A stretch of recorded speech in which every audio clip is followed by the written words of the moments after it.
Vitality is our ability to have spiritual, emotional, mental, and physical bliss. Some call it paradise. We call it a game.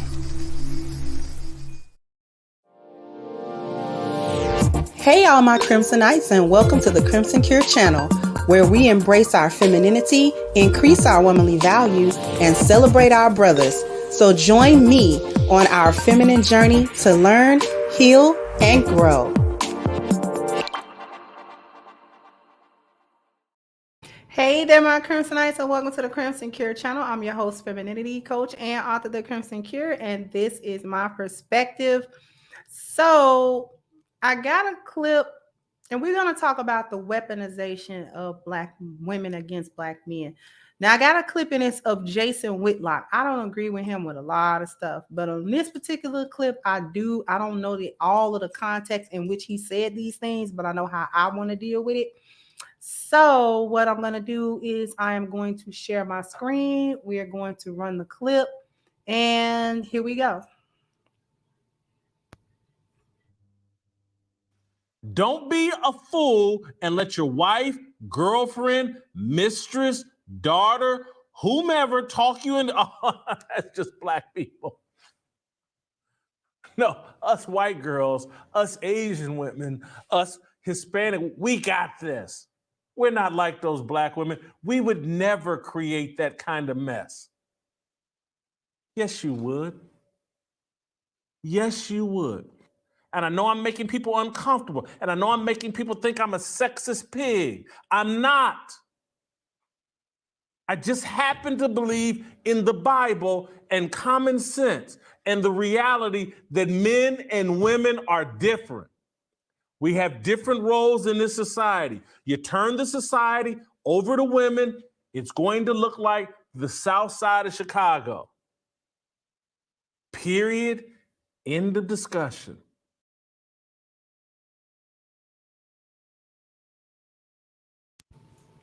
And I couldn't have agreed more with that statement. When you turn the society over to women, the society is going to be a mess.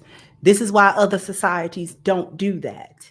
For the most part, they don't turn their society over to the rule of women. In other words, they do not allow a gynocracy to form in their country because it leads the country to ruin. This is why Black men can go to other countries and get feminine women, because those women are not allowed to do what American women are allowed to do and Western women are allowed to do. And what he's really talking about is the toxicity of women when women are placed in positions that they don't need to be in. Women are not to be trusted. Women are not to be trusted in any position of leadership or being in charge or any of that kind of stuff, because we only produce chaos. We don't solve problems, we introduce problems. Okay, we are not good problem solvers because we don't have foresight. We don't have the proper amount of foresight. We don't have the proper amount of capacity to take responsibility and accountability for the entire group. And to take the L, if it's an L, along with the W. We only like the W's. We don't like the L's. You know, we like to blame other people. It's a whole host of things that is inherent in a female's nature that simply does not lend itself to anything pertaining to being in charge of a community, in charge of a family, in charge of a society, in charge of a nation. There's just nothing about women that lends us favorably to that position. Feminism, on the whole, is a problem for every woman in this society. So when he talked about the Asian woman, the white woman, the Hispanic woman, if China had allowed a gynocracy to be created, they'd be doing the same stuff. Okay, their country wouldn't be worth nothing. It'd be 2 plug nickels. Okay, it wouldn't be worth 2 plug nickels at all, because women are in charge and women should not be in charge. I don't care where she comes from. It doesn't make her better to be in charge. Okay, a better woman doesn't mean a woman that's better to be in charge. A better woman means a more feminine woman, a woman that understands her role as a woman. That's a better woman. But over here in America, a gynocracy has been allowed to form. And there's no more potent of a gynocracy than the one in the Black community. This one is the one that is the most dangerous. See, feminism itself is a problem for every woman in the society, but Black women get a worse rap for it because of how far they take it.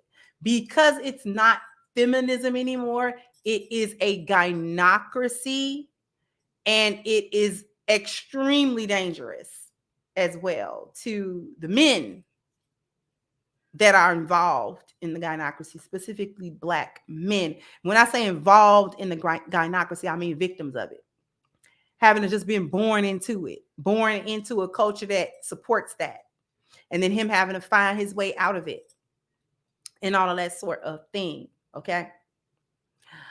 How far Black women take it. It's a genuine hatred that hyenas have, that Black hyenas have, for Black men, for Black male masculinity, for Black male authority, for everything that concerns a Black man, be he young or old, be he, no matter what he is, rich or poor, doesn't matter. Black women have a genuine hatred for Black men. It is more than contempt. It is actual hatred of them. And they prove it in every possible way that they can. And what feminism does with Black women, and which is why it gets exacerbated, is because it gives Black women the right combination of biological backing, cultural backing, and environmental backing and leverage to weaponize that hatred and really turn it into something that is truly and actively dangerous for Black men. We need only look at the current thing of what's going on with Tory Lanez, with being found guilty after Megan Thee Stallion and Kelsey Harris concocted a lie. Basically, they're not even friends anymore, but they're friends and sisterhood enough to get this lie out, to where Tory Lanez is found guilty on all charges and could face up to a maximum of 22 years in prison and then deportation after the prison sentence. And then you got a lot of Black women who are cheering. They're literally all over social media. They are cheering. They're like, yay, Megan got to put a Black man down, and she got to, triumph and utilize the system over Black men. She utilized her biology as a woman. She utilized the culture of, protect Black women, and women are under the feet of men, and women are these vulnerable victims of all manhood and patriarchy and blah, blah, blah, blah. And the use of the legal system, the use of the court system in order to do what? Publicly lynch and ruin a Black man. So this is an example. This is a prime example of the active weaponization, the active danger that these hyenas present on a daily basis to Black men. Jason Whitlock said something else. If you allowed it, women to rule, it ends up looking like the South Side of Chicago. What is it? What is he talking about? South Side of Chicago, what is that? It's a war zone, essentially. And we got a lot of young Black men deleting each other and all of those sorts of things. But one of the nuances that lead to that on many of occasions, not 100% of the time, but many of the occasions, one of the nuances and things that lead to that is Black women being in charge. Not only a lot of times Black women are the catalyst for things escalating into, one guy got mad, found the other one in his ops and blah, blah, blah. But we also have this single motherhood thing that we glorify and that we put on a pedestal. And what that does is it raises men, it raises boys without the influence of men to help them manage their masculinity as they grow. In other words, women can't raise men, but we have a dearth of men in the home for various reasons, typically because Black women are not actually actively trying to create families to have children in. They're having children, and it could be by anybody. Either they're having kids by men that they don't necessarily like, that they're not necessarily in relationships with, men that they might like a whole lot. They're having babies by men who are already married. They're having babies by men who, you know what I'm saying, that just aren't together. These men are not fit to be fathers, and they're making them fathers. Men who want to be fathers and they don't want, and the women don't want them to be fathers to their children. All sorts of different dynamics. But what it boils down to is that these women are raising boys in their home, and they don't have any system, order, and structure to really truly raise these boys into young men.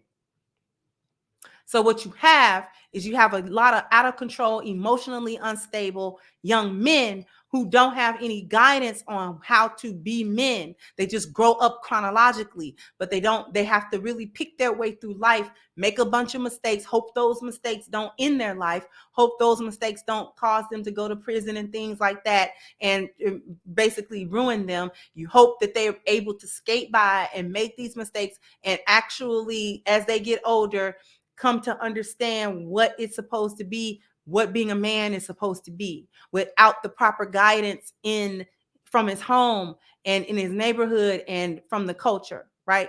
So this is what we're talking about, looking like the South Side of Chicago. This is how you end up with a war zone. This is how you end up with young Black men not understanding the codes of manhood, because what man has been there to teach it to them? Right. And even if there are men who would want to be around to teach it, how many times are they obstructed by the chaos of their mothers? How many times? So this is an epidemic. This is something that he's completely right about. Handing the culture over to the women. Black culture is handed over to Black women, and we see is not only is it trash, it's dangerous and it's toxic. And the biggest victim of it is Black men, because Black women's ire is aimed towards them. And they will utilize the environment, they will utilize culture, they will utilize their own biology and weaponize their sex against Black men. They'll weaponize, all of these things against Black men to get them in line, or to make Black men conform, or whatever it is that they're trying to accomplish. But no matter what they're trying to accomplish, it usually just ends up in Black men being at a severe disadvantage and a severe detriment dealing with these women. You understand what I'm saying? So, like I said, while I don't really agree a whole lot with anything that Jason Whitlock has to say, a broken clock is right twice a day. And this is one of those times where he is correct on this subject matter. Handing the culture over to women, handing the society over to the rule of women is a recipe for disaster. I don't care who it is. And we need look no further than what has happened in the Black community in America. Black women have been handed the reins for quite a few decades, and we are swirling the toilet. We're in the sewer. We are in the septic tank. We are just down bad in every possible way that we could be, to the point where it's almost hopeless of whether or not anything of it can be salvaged and put towards building a new community. It's questionable at this point, because Black women have made it so. Black women have really made it questionable. And that's sad, because it doesn't have to be this way. It doesn't have to be this detrimental. You understand what I'm saying? So I just wanted to bring that to everyone's attention. The other thing I want to bring to everyone's attention is the fact that you can go now to thecrimsoncure.com and pick up your copy of Reclaiming the Black Feminine, which is on sale now. All right. So head right on over to crimsoncure.com. The link to that is in the description box, and you can go ahead and pick up your copy of the book today. And also, for those of you, we are still dealing with Black Lives Matter and standing on their necks for the $100 million theft in donated funds. So if you want to be a part of holding Black Lives Matter accountable, please go into the description box, hit the link for the petition. We're trying to get to the next milestone of 15,000 signatures. So like I said, the link to the petition is in the description box. So sign it, share it, contribute to it if you can. Once again, and also jump down in the comment section. Let me know what you think. Like, share, subscribe to the channel if you have not. Once again, I'm your host, The Crimson Cure, and this was my perspective. Bye-bye, Crimsonites. Hey guys, please like, share, and subscribe to the channel and hit the notification bell. And if you've got more to say on the topic, leave a comment down below. Also, don't forget to support our sponsor who so graciously supports this channel by clicking the description box and the link for A-Game at agameherbal.com. You can go ahead and get a 10% discount off of your next purchase using the code Kendra10. This has been yet another Crimson Cure production, and I'll catch you guys on the next one.